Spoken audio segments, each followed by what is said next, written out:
Module 8. Massive hemorrhage over hours. The bleeding was controlled. Your job now is to keep it controlled and to make the tourniquet decisions time forces on you. M stays a round item for the whole hold. Blood tracks under clothing, behind the casualty, into dressings, invisible from a distance. So at every timed round, expose each dressing enough to see fresh blood, swelling, lost pressure. Check the junctionals and the pelvic sheet. Put your hand behind the casualty. A control that worked at hour 1 can fail at hour 3 after movement, swelling, or the blood pressure you restored. The bands are a decision aid, not the decision. Tourniquet conversion is considered when the casualty is not in shock, the wound can be monitored, and it is not an amputation. Under 2 hours, we should make every effort to convert, and that instruction goes down to ASM level. 2 to 6 hours, this is the medic's decision under controlled conditions. Past 6, the TQ stays on unless you have close monitoring and laboratory capability, which forward you usually do not. The bar on screen shows the whole policy in one line. Under 2, convert. 2 to 6, decide depending on current conditions. Past 6, it stays. And the red arrow underneath is the exit ramp that always exists. Any rebleed, retighten, and chart. Between 2 and 6 hours, every condition must be present. No clinical shock, a wound you can see and monitor, a written trend, the team able to watch, and a retighten ready. If one is missing, the tourniquet stays tight and you continue resuscitation and the evacuation push instead. Converting because the clock says so on a shocked casualty is how a controlled situation becomes an uncontrolled one. Prepare the alternative before touching the band. Pack, compress, expose, assign a watcher, spare tourniquet on the limb. Then release fully in one motion. A half-released band is a venous tourniquet. Arterial blood still enters the limb, nothing leaves, and the wound bleeds harder while the limb swells. Never park a tourniquet half open while you think. The 2 panels show the physiology of venous tourniquets. Left, partial release, congested limb, the venous tourniquet.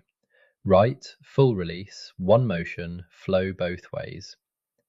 If you remember one image from this module, make it this one.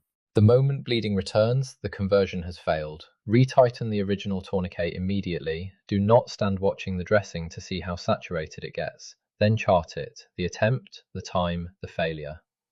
A failed conversion is information, not embarrassment. The next decision is built on it. A limb that has been ischemic for hours holds a debt. When flow returns, acid, potassium, and myoglobin come back into the circulation.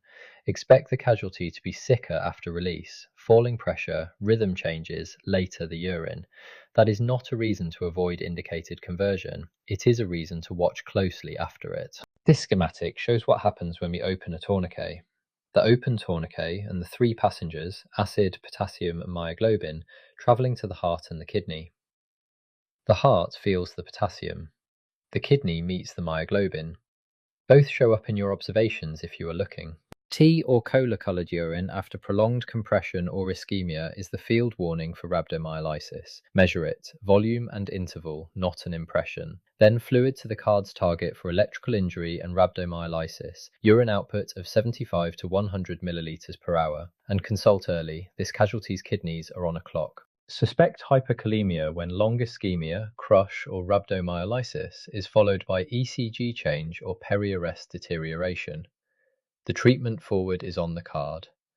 Calcium chloride 10%, 10 millilitres, 1 gram, or calcium gluconate 10%, 30 millilitres, 3 grams, given slowly, gluconate preferred through a peripheral line. Repeat after 5 minutes if the ECG changes persist. Be clear what it does. It protects the heart. It does not lower the potassium. The definitive answer is a hospital, so this finding accelerates the movement request. 3 common errors in TQ conversion. Converting on the clock while the casualty is shocked or the team cannot monitor. The partial release, the venous tourniquet, and release without a watcher, so the rebleed is found by the saturated dressing instead of by eyes. From this module. Every hemorrhage control gets rechecked at the round and after movement. Conversion happens on a suitable casualty under controlled conditions in one full motion with retitin ready. And after long ischemia, expect reperfusion. Watch the rhythm, watch the urine, and use the card. Sources on screen. Module 9, the airway at medic depth.